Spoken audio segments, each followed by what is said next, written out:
नमस्कार, स्वागत है आप सभी का हमारे स्पेशल प्रोग्राम में। मैं हूं आपके साथ सुनील चौहान। प्रतिष्ठा, प्रश्न और पॉलिटिक्स। उत्तर प्रदेश में निकाय चुनाव को लेकर सियासी पारा चरम पर है। बुधवार को रामपुर के स्वार और मिर्जापुर की 96 सीट पर उपचुनाव हुआ, जिसमें बीजेपी की सहयोगी अपना दल और सपा के बीच कांटे की टक्कर है। स्वार सपा का गढ़ है। स्वार से आजम खान के बेटे पहले विधायक थे। ये चुनाव आजम खान की प्रतिष्ठा से जोड़कर देखा जा रहा है। आजम खान इस सीट से प्रतिष्ठा बचाने का एड़ी चोटी का जोर लगा रहे हैं। इस पर करेंगे चर्चा, लेकिन सबसे पहले आप देखिए स्पेशल रिपोर्ट।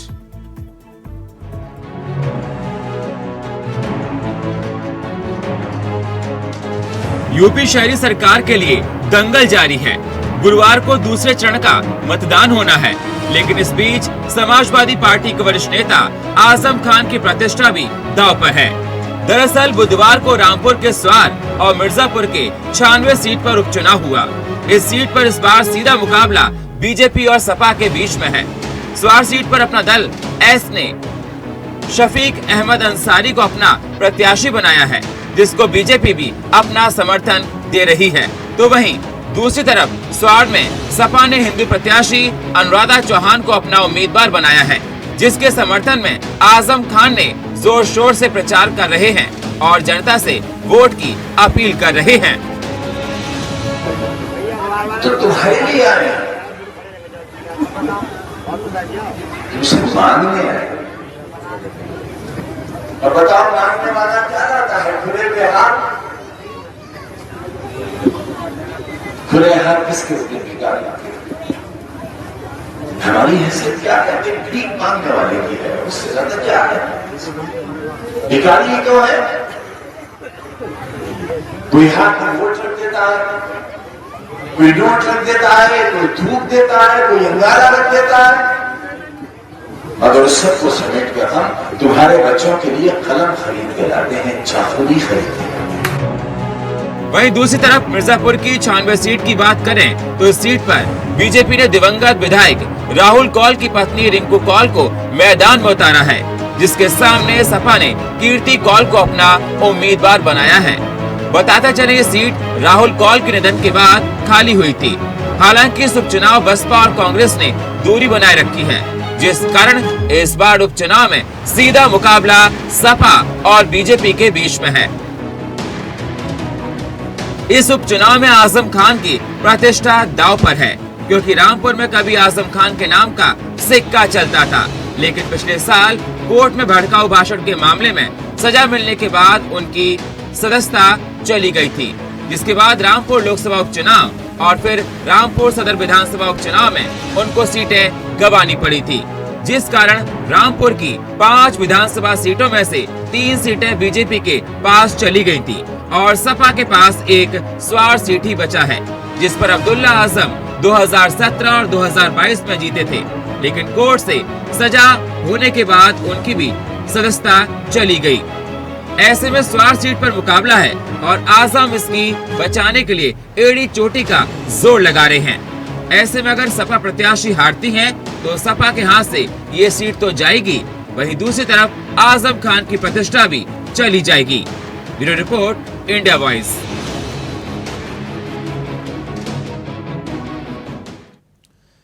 तो जिस प्रकार से देखा जा रहा है, ये चुनाव आजम खान की प्रतिष्ठा से जोड़कर देखा जा रहा है। स्वार पर लगातार उपचुनाव हो रहे हैं, वहां पर वोटिंग जारी है और बताया जा रहा है कि स्वार चुनाव जीतने के लिए आजम खान ने एड़ी चोटी का जोर लगा दिया है।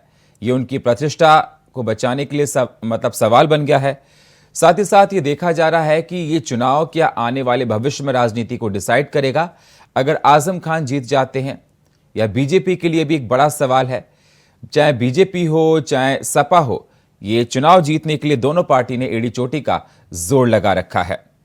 तो यूपी में इस समय सियासी पारा चरम पर है और ये रामपुर की स्वार सीट पर हो रहे उपचुनाव को लेकर सरगर्मियां काफी तेज हैं और आजम खान ने यहां से इस चुनाव को जीतने के लिए एड़ी चोटी का जोर लगा दिया है।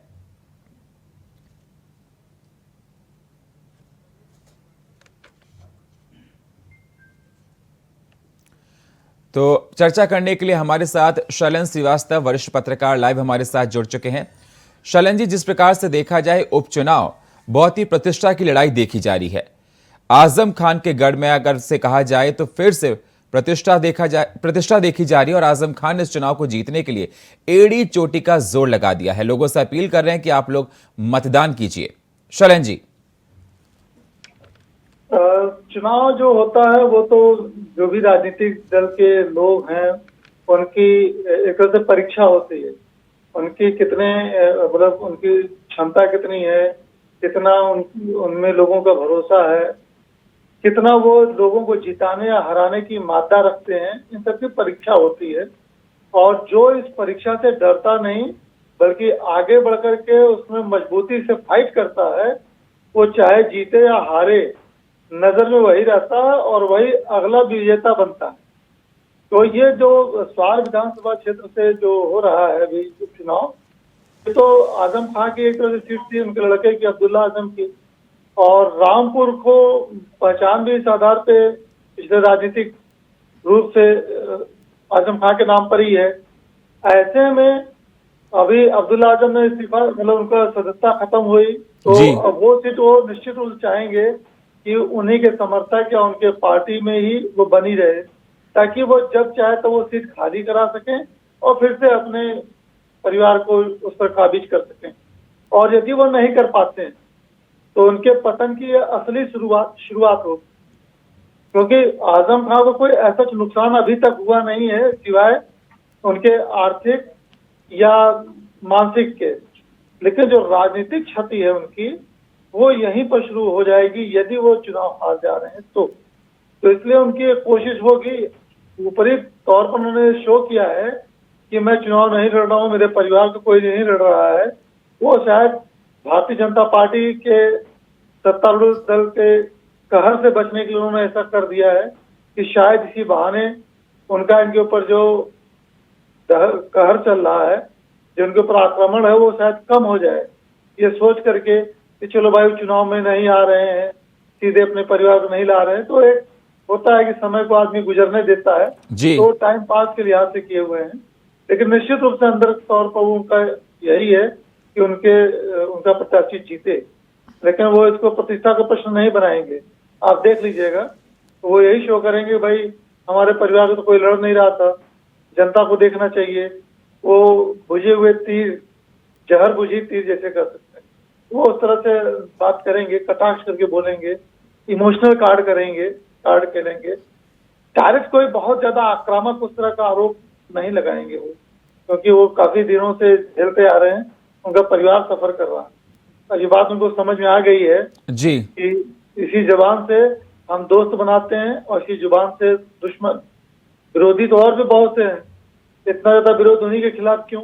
एक तो धार्मिक विरोध है, वो तो ठीक है, लेकिन उसके अलावा जो मेन है वो ये कि इनकी भाषा शैली भी ऐसी रही है कि कुछ दिन बाद या कुछ देर के बाद आदमी विरोधी हो जाता है, इतना कटाक्ष बोल देते हैं। उनका मंतव्य उतना नहीं होता, लेकिन वो आदत पड़ी हुई उनकी शुरू से जी, छात्र राजनीति से ही उसी से पहचान मिली है, वही आज गले की फांस है। बिल्कुल, हमारे साथ पुष्पेंद्र यादव जी जुड़ चुके हैं, नेता सपा के। पुष्पेंद्र जी, स्वागत है आपका हमारे इस खास प्रोग्राम में।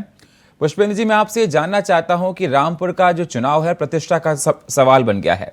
आजम खान की प्रतिष्ठा को जोड़कर देखा जा रहा है और उपचुनाव को लेकर वहां पर वोटिंग लगातार हो रही है। मैं आपसे ये जानना चाहता हूं, ये उपचुनाव को लेकर देखा जा रहा है, भविष्य की राजनीति को डिसाइड करेगा? देखिए, रामपुर की जो चुनाव हुआ, रामपुर में जो पहला चुनाव हुआ, आपने देखा होगा उसमें किस तरह वोटों को न डालने दे जाना, जहां जहां सपा का वोट बैंक ज्यादा था वहां पर एक तरह से कर्फ्यू टाइप में लगा देना। और आपने ये चीज छुपी हुई नहीं है, आप मीडिया के जो साथी हैं, आप ही लोग हो जो सबको दिखाते हो। हालांकि हर पत्रकार ऐसा नहीं है, हर मीडिया ऐसी नहीं है सच्चाई दिखाए, लेकिन मैं फिर भी आपसे आशा ये करता हूँ, आप लोगों को सबको पता है। तो उस दौरान जब पिछले चुनाव हो रहा था रामपुर में, और वहां पर जब वोटिंग हो रही थी, उस वोटिंग में जो आपने देखा था कि जितने भी जहां सपा के वोटर थे वहां पर एक तरह से कर्फ्यू लगा कर जात पूछ कर वोट ना डालने दिया जाना, उन मोहल्लों में, उन गलियों में एक तरह से पुलिस का छावनी में बदलना के वोट ना डाल पाए। हारने का संकेत उनका पहले था। और हम रामपुर में पहले मजबूत थे, आज मजबूत है और आगे भी मजबूत रहेंगे। अब देखना ये है, लड़ाई सिर्फ ये देखनी है कि जो तानाशाह पिछली बार चल पाई थी, क्या वो इस बार पब्लिक चलने देगी कि नहीं चलने देगी। क्योंकि हर एक व्यक्ति इतना डरा हुआ है, इतना सहमा हुआ है कि अगर आपने कुछ बोल दिया किसी के विरोध में तो न जाने कल आपके साथ क्या होगा, ये किसी को कुछ नहीं पता है। क्या हो जाए, कौन सा मुकदमा नया दर्ज हो जाए, कहीं आप बैठे कहीं हो मुकदमे में नाम आपका कहां से कहां आ जाए, तो बहुत सारी उलझनों में वहां वोट डल रहा है। तो वो भी एक सवाल खड़ा करता है कि प्रशासन इस बार किस तरह का रवैया अपनाएगा वहां पर। बाकी मैं आपसे फिर कह रहा हूँ, मजबूत चुनाव लड़ा जा रहा है, 2 सीटों का उपचुनाव चल रहा है, दोनों सीटों पर सपा की जीत की तरफ बढ़ रही है, मजबूत चुनाव लड़ा जा रहा है। और कल मेयर का चुनाव होने उसमें भी सपा मजबूत लड़ेगी, इसमें कोई दो राय नहीं है। बस प्रशासन ना खड़ा हो, प्रशासन पार्टी की तरह ना लड़े तो कोई दिक्कत नहीं। निष्पक्ष अगर हमारी हार भी होती है, स्वीकार है, वो कोई दिक्कत नहीं है। हमको वोट बैंक जो दिया गया है पब्लिक की तरफ से वो हमें स्वीकार है जो भी है, लेकिन प्रशासन ना खड़ा हो, कोई पार्टी बन के बस। पुष्पेंद्र जी, पहले मैं आपको बता दूं कि हम निष्पक्ष पत्रकारिता करते हैं सर, और जो धरातल पर होता है, मुझे सुनिए जरा, जो धरातल पर होता है वही हम दिखाते हैं, इसलिए पत्रकारिता पर सवाल आप मत उठाइए। नहीं सर, मैंने जब मैंने पत्रकारिता कहा तो मैंने कुछ पत्रकारिता भी कहा, मैंने जी ये ठीक नहीं है। कहा शैलेंद्र जी मैं आपके पास आना चाहता हूं। इस बार चुनाव में नए प्रैक्टिकल्स किए गए हैं। अगर भारतीय जनता पार्टी की तरफ से देखा जाए तो उन्होंने मुस्लिम उम्मीदवार को उतारा है और सपा ने अपना कैंडिडेट चेंज किया है। तो किस प्रकार से आप देखते हैं इस चुनाव में कैंडिडेट को चेंज करना, यह फॉर्मूला क्या काम आएगा? हाँ, इससे ये लगता है कि दोनों ही पक्ष, दोनों ही पार्टियां अब उन विषयों पर भी ध्यान केंद्रित करने लगे जिन पर आमतौर पर आक्षेप लोग लगाते हैं। जैसे कि सपा के ऊपर आक्षेप लगता है कि अल्पसंख्यकों को ज्यादा तवज्जो देती है, और भाजपा पर यह आरोप लगता है कि अल्पसंख्यकों का बहुत ज्यादा विरोध घृणा के स्तर तक करती है। तो दोनों ने ही अपने अपने आप को कुछ लिबरल किया है। यह सत्य है कि रामपुर की 49% से अधिक आबादी अल्पसंख्यकों की है आन रिकॉर्ड। तो जाहिर सी बात है वहां पर ज्यादातर नुमाइंदे उसी समाज के होंगे, इसीलिए होता आया है। इसलिए आजम खान साहब बहुत ज्यादा मजबूत भी रहे हैं वहां से जी। हर बार कोशिश इसी बात होती थी कि अल्पसंख्यक कोई उम्मीदवार हो। इस बार उन्होंने हिंदू उम्मीदवार को खड़ा करके। जी शैलेंद्र जी, मैं आपके पास आऊंगा। हमारे साथ भारतीय जनता पार्टी प्रवक्ता दीपक बघेल जुड़ चुके हैं। दीपक जी, स्वागत है आपका। दीपक जी, मैं आपसे जानना चाहता हूं, अगर इस चुनाव में आजम खान जीत गए तो फिर क्या होगा? देखिए, ख्याली खिलाफ उठाए जा सकते हैं, परंतु ख्याली खिलाफ वास्तविकता के साथ में नहीं आते। जहां पर भारतीय जनता पार्टी की बात है तो भारतीय जनता पार्टी बहुत मजबूती के साथ अपना दल के साथ में ये चुनाव लड़ने जा रही है। देखिए, आज उत्तर प्रदेश के अंदर समाजवादी पार्टी को उत्तर प्रदेश की जनता ने नकार दिया है, और आप अगर हमसे पूछे तो लगातार होने वाले सभी चुनावों के अंदर समाजवादी पार्टी को जो मिलजुली करानी थी, आज समाजवादी पार्टी वहां आकर खड़ी हो गई है जहां से वो कहाँ जाएगी इसका भविष्य तय करना कुछ समाजवादी पार्टी के कार्यकर्ताओं के लिए भी एक समस्या विषय बना हुआ है। जहाँ भारतीय जनता पार्टी अपने सेवा, सुरक्षा, किसानों और विकास के मूल मंत्र के साथ आगे बढ़ रही है, तो उसमें जहाँ तक मैं समझता हूँ कि जो स्वार्थी जनता है वो भारतीय जनता पार्टी को वोट करके जो विकास की मुख्य धारा के साथ में अपने आप के साथ में चलना पसंद करेगी। दीपक जी, हमारे साथ पुष्पेंद्र नेता हैं समाजवादी पार्टी के, हमारे साथ जुड़े। उनका ये कहना है कि जहां चुनाव हो रहा है, उपचुनाव हो रहा है, वहां पर कर्फ्यू जैसा माहौल बना दिया गया है, वोटरों को परेशान किया जा रहा है, प्रशासन बीजेपी के कहने पर काम कर रहा है। आप पर तमाम आरोप लगा रहे हैं। उनका कहना है कि बीजेपी वहां ठीक से काम नहीं करने दे रही है। देखिए, इंडिया वॉइस जैसे प्रतिष्ठित न्यूज चैनल के मंच पर जब इस प्रकार की बातें पुष्पेंद्र जी कहते तो मुझे शर्म आती है कि आज के समय पर भी जहाँ पर मीडिया इतना चुस्ती दोस्ती के साथ में काम कर रहा है, कोई भी घटना तुरंत वहां तक पहुंच जा रही है, तो आपको लगता है कि मीडिया की नजरों में ये चीजें नहीं आती? वहाँ पर कर लीजिए, आप भी वहाँ पर होते हैं, स्वयं चुनाव में रहा भैया, वहाँ आप जाकर देख लीजिए। और अन्य चीजों के पीछे क्यों अपनी हार के पीछे को छुपाने का प्रयास करते हैं? समाजवादी पार्टी का ये चेहरा हो गया है, जो अपनी जो कर्मण्यता है, अपनी जो मेहनत की कमी है, अपना जो वहाँ पर ध्यान नहीं देते, जनता ने नहीं, हमें हमारी कामयाब ना बताएं, हमारी पता है कहाँ कहाँ नहीं है। दूसरी बात है, 32% और उसके बाद मैंने सभा को वोट दिया।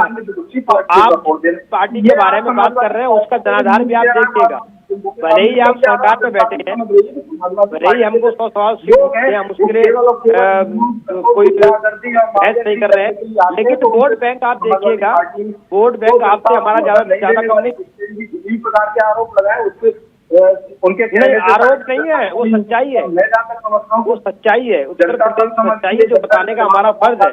विपक्ष में हम है तो विपक्ष का ये फर्ज बनता है कि वो मुद्दों को उठाए और कार्य करना पड़ेगा आप लोगों को। यही प्रशासन ढीला छोड़कर और इन्हीं लोगों के द्वारा वहाँ पर बूथ कैप्चरिंग कराई जाती। नहीं, हम लोग कभी प्रशासन पे दबाव देकर गलत काम नहीं करा। उन लोगों को बाकी जनता जो उन्हें डरा धमका कर उनके समर्थन में वोट डालने को मजबूर किया जाता था। आज नहीं, आप लोग क्या कर रहे हैं? आप लोग मोहल्ले गलियों में जो वोट डालने के लिए लोगों को आने नहीं दे रहे हैं, वो डराना धमकाना है या फिर वो डराना धमकाना है कि जब स्वतंत्रता से वोट पड़ रहा हो? ऐसा नहीं है, वो जा सकते हैं वोट डालने के लिए, इसीलिए प्रशासन ने रोका नहीं। कई बार आप हमारे बड़े भाई हैं, आप बीजेपी के प्रवक्ता हैं, हमारे बड़े भाई हैं, लेकिन कम से कम इसका ध्यान रखिए 25% वोट बैंक उत्तर प्रदेश सरकार ने सपा को दिया है। क्या आप उस वोट बैंक को इस तरह से इज्जत करेंगे? आप लोग ये देखिए अपना क्या है, आप चेक करके और तब अपनी जीत को सुनने की क्षमता तो रखिए, सुनने की क्षमता रखिए। लगातार आप आ रहे हैं और जनता ने आपको अस्वीकार कर दिया, इस बात को आपको स्वीकार कर लेना चाहिए। नहीं, लगातार जनता ने वोट भी तो दिया है। उत्तर प्रदेश की जनता ने 32% वोट सपा को दिया है। सपा की वोटर लिस्ट के हिसाब से सपा को आज तक इतना बड़ा वोट नहीं मिला था जितना बड़ा वोट 2024 के चुनाव में 22 के चुनाव में मिला है। और 22 के चुनाव में जो वोट दिया है वो उत्तर प्रदेश की जनता ने दिया है, वो वोट देने और कोई नहीं आया। अगर प्रशासन आपके साथ न खड़ा होता तो सपा की सरकार होती है निश्चित। आप क्या करिएगा? अपना जो रिकॉर्ड है उसे दोहराने का काम किया। 35 वर्षों के बाद में ऐसी कोई सरकार है जो उत्तर प्रदेश के अंदर बन पाई?